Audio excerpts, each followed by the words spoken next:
it! Most points in the league since Kobe's 81 in 2006. You know, I have places that I'm trying to go and take this team, and I know it's not going to be easy.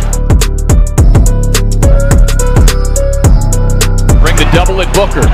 Book on the spin, fires for the win! Ladies and gentlemen, if you don't know, now you do. Suns are going to the conference finals. Now, I've been waiting on this for a really long time.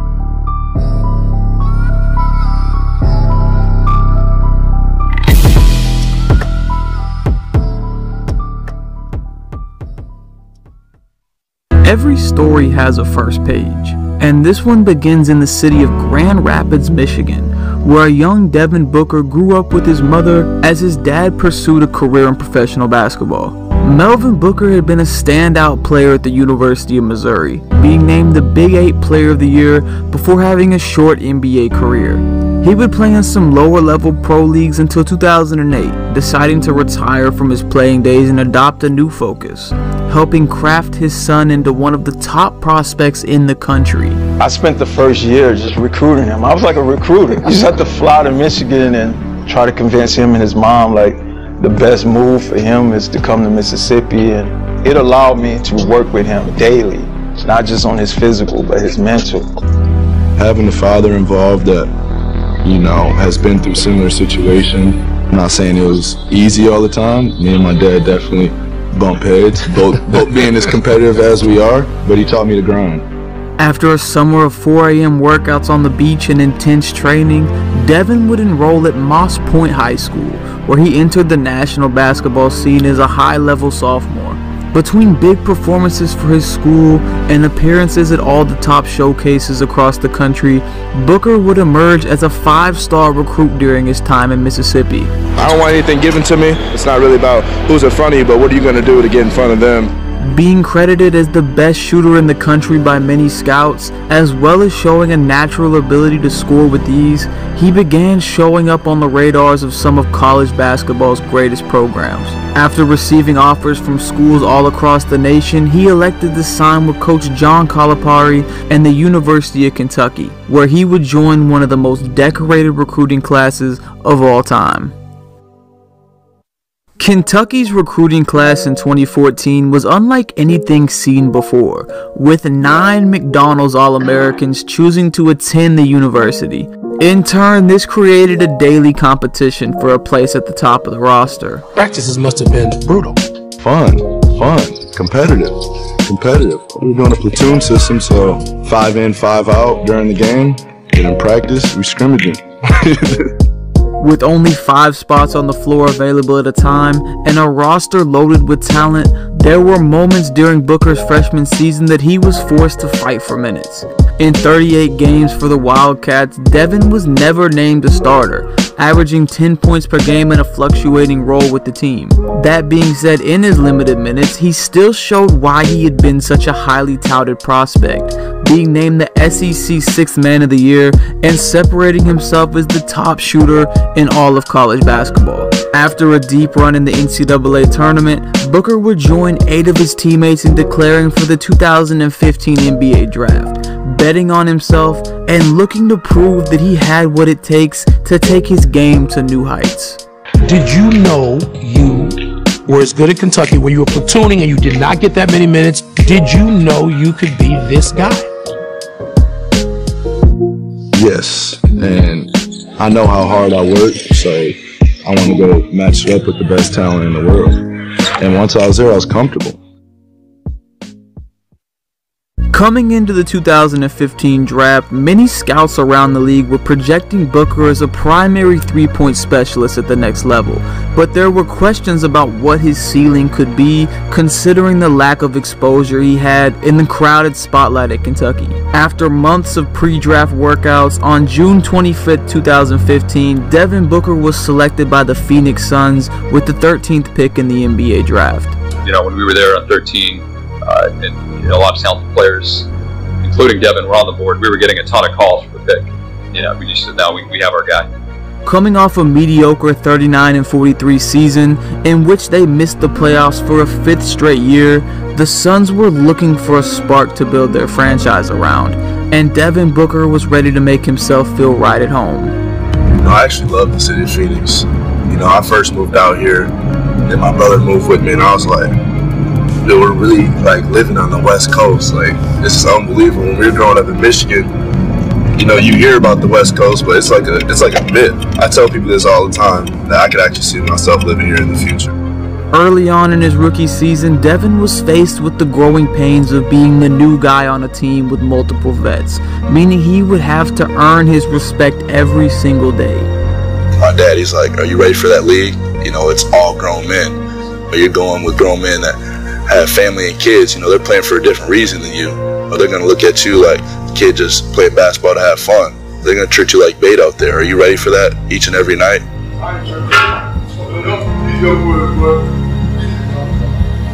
He's over this. Don't want to get tucked up for the camera. Please don't forget. The first half of the season was filled with ups and downs for Booker, coming off the bench in a limited role and getting accustomed to the pace of the NBA game. After being the first player in NBA history to debut at 18 years old after playing a year of college, Devin would be given the opportunity he had patiently waited for, following a late December injury to starting guard Eric Bledsoe.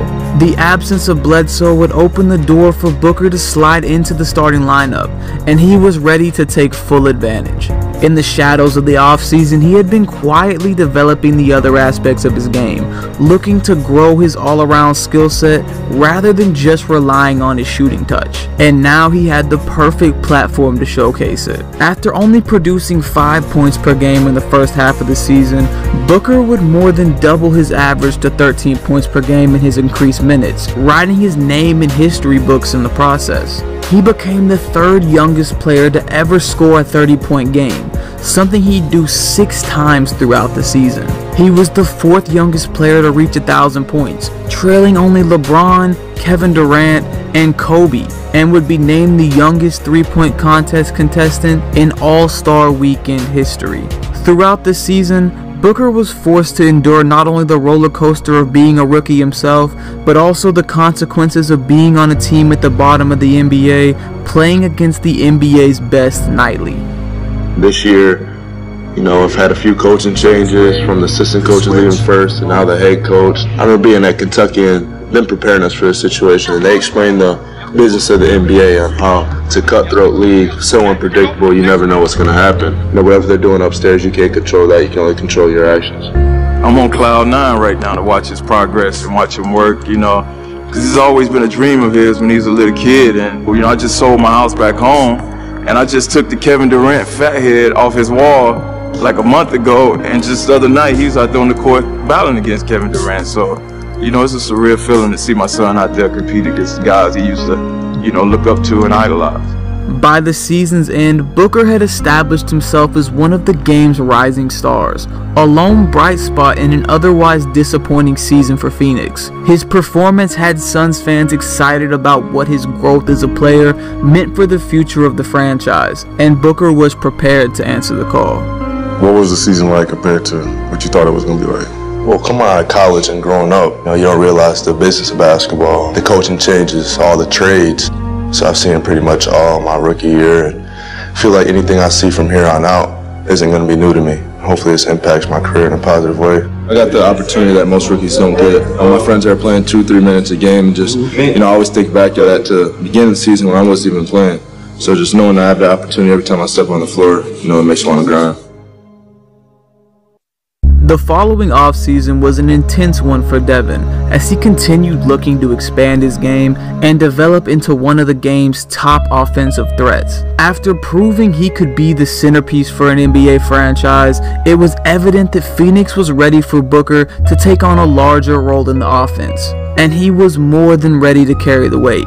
As the season got underway, Devin immediately showed signs of growth and filling the stat sheet in multiple ways.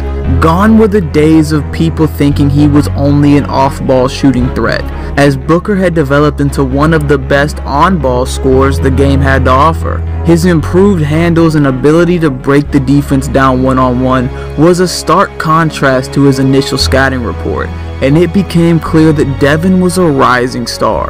That being said, even with Booker's improvements, the Suns still struggled to win games. With a relatively young roster and lack of direction as a franchise, Phoenix found themselves at the bottom of the Western Conference, something that undoubtedly affected Booker's national exposure. While he had been performing at a high level all season long, with the Suns unable to pick up national TV games, only the local fans could truly appreciate his game night in and night out. On March 24, 2017, Phoenix traveled to Boston to take on the Celtics in the middle of an East Coast road trip. With the Suns on a 6-game losing streak, there were few national eyes tuned into the contest, but Booker had other plans. He got off to a relatively hot start, pouring in 19 points in the first half, nailing 7 shots and 4 free throws in what seemed to be another blowout loss. But something changed in the second half. After driving to the rim and finishing through for an and one within the first minute of the third quarter, Booker would completely take over the game. He would score 23 points in the third quarter alone, getting to his spots whenever he wanted and converting multiple three-point plays in the process. As the fourth quarter got started, it became clear to everyone watching that this was a special night. The TD Garden crowd began to cheer on Devin as he continued to knock down difficult shots, even with the Celtics throwing all their defensive attention his way. As the number in the box score started growing, fans from all over the country began tuning in, rushing from social media updates to witness what could be history. In the final 12 minutes of the contest, Booker would drop 28 points, bringing his total for the half to 51 and making him the youngest player to ever score 70 points in an NBA game. I think once he gets this, then they can calm down. He did it! And the crowd is happy. So, Celtic bench, listen to your crowd. Most points in the league since Kobe's 81 in 2006. Booker had been operating under the radar all season long, but after this performance, finally found himself in the middle of basketball spotlight. After proving that he was capable of being a top scorer at the pro level, there was no doubt that the entire league was officially on notice. Booker had developed into a 25 points a night level talent, all while somewhat single-handedly shouldering the load of an entire franchise. An invite to the 2018 Team USA minicamp proved that he had gained the respect as one of the game's top talents, and spending time during the summer competing against the best players in the world allowed Devin the chance to showcase it further. He would impress throughout the camp, going at seasoned vets like he wasn't only 20 years old, and impressing everyone who witnessed it in the process. He already has that mentality of being a killer. He already has, tools in order to be he's already a great player in this league already. And he's going to continue to showcase that. Not only can he score, he can rebound, he can pass. You're seeing it. And, when he goes against the high-level teams, you can see that he raises the game to another level. And that's the telltale sign of a great player in the making that can have that consistency for years to come. So, obviously you guys can see I'm a fan. The Suns still found themselves struggling to find footing in the competitive Western Conference, and even though Book had become a household name amongst NBA fans, there was no question that the losing was becoming more frustrating. In response to being one of the game's top scorers, Devin would sign a 5-year, $158 million contract, leading him to take on more roles in an effort to make Phoenix competitive. With the absence of a true point guard, Booker became the primary playmaker, upping his assist numbers to 6.8 per game and often having to orchestrate the offense. On the defensive end, he answered the challenges of many critics, proving to be effective at guarding top talent on the other side of the ball. These adjustments to his skill set quieted the talk of Booker being an empty stats player on a bad team and showed that he was ready to do whatever it takes to win. After consecutive last place finishes in the Western Conference, Booker knew he was ready to take the next step, and the 2019-2020 season promised to be different. You know, I have places that I'm trying to go and take this team, and I know it's not going to be easy. The 2019 season meant a new beginning for Phoenix, as they signed former 9-year NBA vet and experienced assistant Monty Williams to be named head coach. Similar to how Booker had broken records for being the youngest player to reach milestones, Monty had been the youngest head coach in the NBA back in 2010 and was ready to help deliver the Suns over the hump. What I want Devin to understand is I don't want to get in his way, and yet at some point I think he knows that I can help him. Over the course of the beginning of the season, you could tell something was different with the team, as the addition of a pure point guard in Ricky Rubio, a second option in Kelly Oubre, and the emergence of past draft picks led to a more balanced core around the young star. Ricky Rubio, he's more of a traditional point guard. Tell me what it's like and how's that helped you change your game. I mean, I've looked at the game, you know, a whole different way since he's been here. I think a problem in the past for me was having that on-ball responsibility, and you know, it's tough being a point guard. You know how it is. You have to manage a lot out there, you know, so that takes away from just being able to go out there and just be a killer. The Suns found themselves in closer games and were battling in the middle of the pack for the first time in years. With the team having more success and Devin continuing to raise his level of play each season, there was no longer any excuse for him to be left out of basketball's biggest showcase. Devin Booker, who's been snubbed a few times, just because, you know, he doesn't play on the team that wins all the time. So, you know, that was just opportunity for me to say, all right, this is his best season. He's averaging 27 points a game. His team is competing better than they have in the past. And he's one of the best players in the league. He should be in the game. After a statement showing of 7 straight 30-point games, Booker would be named to his first career All-Star appearance, something that had eluded him after being snubbed in years prior. However, in a year that had been a step in the right direction, a tragedy would strike the basketball world in a way that would define the rest of Devin's season. On January 26, 2020, the world was shocked with the news of the tragic death of NBA legend Kobe Bryant, along with his daughter Gianna and 7 others involved in a fatal helicopter accident. The news sent shockwaves through the entire league, with players that had been inspired by Bryant left finding ways to honor his legacy. Devin Booker had always been linked to Kobe in some way. He grew up idolizing Bryant, molding his game and his approach to fit the example that the Black Mamba had set. You know, he's just an unbelievable player. He's changed my life personally. You know, just the mentality that he has, that he takes to the game is unbelievable. So I've been watching him ever since, you know, I was born. We just finished our last game of the season. You know, I'm walking in the back, I go in the film room, I start watching Kobe out here, he has 46. Everybody start pouring in, watching Kobe on this little bitty TV. His body is broken down, but he still has the heart and the mindset to go out, get 60, will his team one more time to a victory on his last game. That man's legacy is going to live on forever. Because I can tell you what it meant for me, but I want to know what it meant for you. I watched it just from the fan perspective. You know, growing up in the driveway, yelling Kobe when I shoot. I knew he was going to go with the thing, but I didn't know it was going to be 60 points. You know, it made me want to go right back to the gym right after that. Like, you know, that's the only way I want to go out. That's the only way anybody should ever want to go out. I want to be that man. The two had similar journeys, both being drafted number 13, then earning their way into an NBA starting lineup as only a teenager. Just days after the accident, Booker would even pass Kobe as the youngest guard to ever reach 7,000 career points.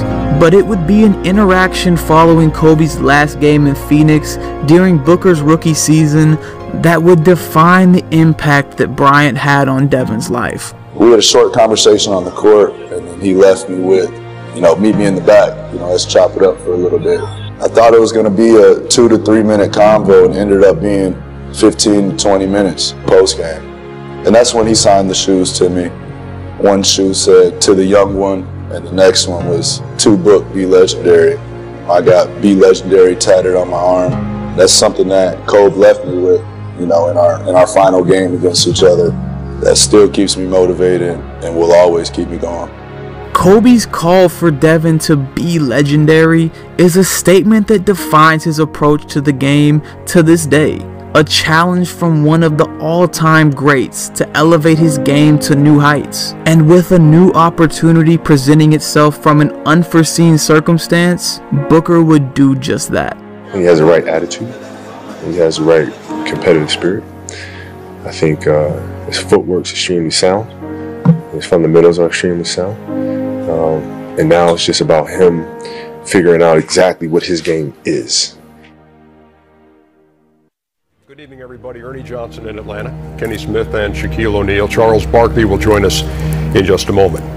Last night it was the NBA suspending its season after Rudy Gobert of the Utah Jazz tested positive for the coronavirus. The league will use this hiatus to determine the next steps in dealing with the pandemic. I think, as Kenny said earlier, that I think we're at the point now that this has been declared a pandemic, that it's virtually impossible to contain it, and it's going to become widespread. And also, as Kenny said, the NBA community is not immune, and so it's going to spread throughout our community as well.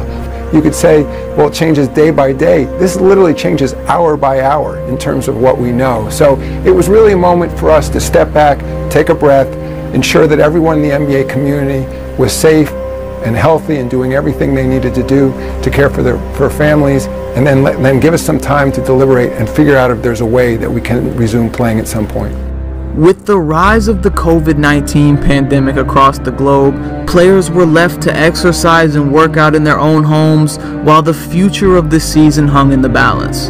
After months of uncertainty, the NBA began putting together a plan to restart the season in a safe environment. With the suspension coming in the middle of the playoff hunt, league executives put together a bubble that would feature an 8-game regular season for 22 teams, along with a play-in tournament that would allow for all teams previously fighting for playoff seeding to have a fair chance. With the Suns being within 6 games of the 8th seed in the West, they were sent an invite to play in the Orlando bubble, an opportunity that set the stage for Devin Booker to showcase his skills to a national audience like never before. It was evident from the very first game in Orlando that Booker had a chip on his shoulder. The Suns had been an afterthought in the playoff race, and now been given the chance to fight their way into the postseason, something he had been waiting for his entire career. Under the national spotlight of the bubble, Book raised his game to new levels, dropping almost 31 points on over 50% shooting and 6 assists per game, all while leading the Suns to a perfect 8-0 record, just 1 game shy of the playoffs. He had highlight after highlight, making big plays and showing the league that his name deserves to be mentioned amongst the league's best. Dropping at least 35 points in 4 of the 8 games, the pinnacle of Booker's time in the bubble came on August 4th, 2020, in a pivotal game against one of the favorites in the West, the Los Angeles Clippers. With a roster compiled of 3 all-defensive players, 2 of which were all-stars, the Clippers had big hopes for the playoffs, and they presented a test for Booker and the Suns as they fought to prove they belonged. Devin came out firing, knocking down 3 threes to start the game on his way to 17 first-half points. With a solid 7-point lead entering the third, all eyes were on the young Phoenix Suns. The 2 teams would go back and forth in the second half, with Los Angeles refusing to lay down, courtesy of contributions from Kawhi Leonard and Paul George. With less than a minute left, Kawhi would draw the foul and hit 2 clutch free throws to tie the game, giving the ball back to Phoenix with just under 30 seconds left. We'll have the ball in their front court. We are tied at 1:15. And again, 31.3 seconds remaining in the ball game. Mikal Bridges will inbound the ball in the front court. Gives it to Ayton. Finds Rubio. Ricky on the drive, tied up, takes his shot. Zubac with the rebound. Zubac's got the rebound, and he passed it. And Mikal just, you know, coaches always, don't ambush, don't ambush, don't ambush. And Mikal is like, nah, I got this one. I see Book calling my name. I'm like, dude, you pass it to him. You give it to him. Like, forget that. Paul George is all over this dude right now, trying to like bully him and like, I think it might have went to Ricky. Ricky immediately got it to Devin. And Devin did exactly what I thought he was going to do. And I look at him, I see the look in his eye. Because at that point, it was just let him do what he does. Bring the double at Booker. Look, on the spin, fires for the win! Got it! Ladies and gentlemen, if you don't know, now you do. The bubble marked the official arrival of Devin Booker. While he had begun to receive more recognition in recent years, his performance in Orlando was an all-NBA level, in direct view of a captive national audience. There were no more questions about whether he could carry a winning team or put up meaningful stats. Booker had elevated the Suns from one of the worst teams in the league to a respected franchise, just like he said he would. 2021 has been the year it all comes together for Devin Booker. In the offseason, the Suns were able to bring in all-NBA point guard Chris Paul, finally addressing the need for a primary playmaker once and for all. As he's had a reputation of doing throughout his career, Paul has helped totally turn the franchise around for the better, taking some responsibility off of Devin's shoulders and bringing in some much-needed veteran leadership. Together, the duo have led Phoenix to the second best record in the NBA, clinching a playoff spot for the first time since Steve Nash was running the show. Booker was named to his second consecutive All-Star team, averaging just under 26 points per game over the course of the season. Now he'll set out into new territory, looking to prove himself in the postseason against the best teams the league has to offer. And now you're posed to make your first playoff run. The Suns are, for the first time since 2010. What are your expectations of yourself going into that? I remember we were talking at the beginning of the season, and we were talking about the playoffs, and Chris yelled out in the locker room, he was like, 16 teams make the playoffs? That ain't what we're going for. And hearing his energy and his passion behind that statement, I was like, oh yeah, we're on the same page. Not winning just to make the playoffs, not winning just to get to the first round or the second round. We're trying to win it all. Look, you're going to the Western Conference Finals. I see you not smiling. It's okay to smile. Tell us how you really feel, brother. Hey man, I feel good. Man, I feel really good, man. I've been waiting on this for a really long time. Just playoff basketball in general. You know, a lot of people have been saying, you know, I haven't played any meaningful basketball, and, you know, I'm not ready for that, and, you know, this is my time to prove it, so.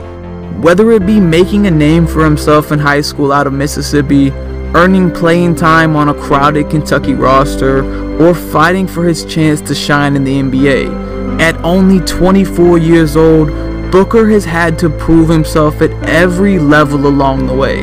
The biggest chapters in Devin's story are still yet to be written, with plenty of blank pages destined to be filled right before our very eyes. There's no doubt that by the end of his career, people will likely be telling stories of big playoff series, MVPs, and potentially championship rings. But in this moment of time, the greatest lesson his journey can teach us comes from the value of the grind. Following the example that his idol Kobe Bryant had set throughout his career, Booker has taken the hand he was dealt and made the most of it, putting in the hours it costs to be great, the hours it costs to be legendary. The most important thing about my career is being able to pass it on and have the next generation of athletes embody the same spirit, learn some of the same techniques, and have kind of that same mindset. I mean, that's the coolest thing to me. You know, playing against Booker tonight, I mean, he went straight to my move the first time he caught it. Dude, yeah, y'all gonna beat me on my move, man. Like, you know, but I mean, it was great to see. It was absolutely great to see, and because I remember I did the same thing with MJ.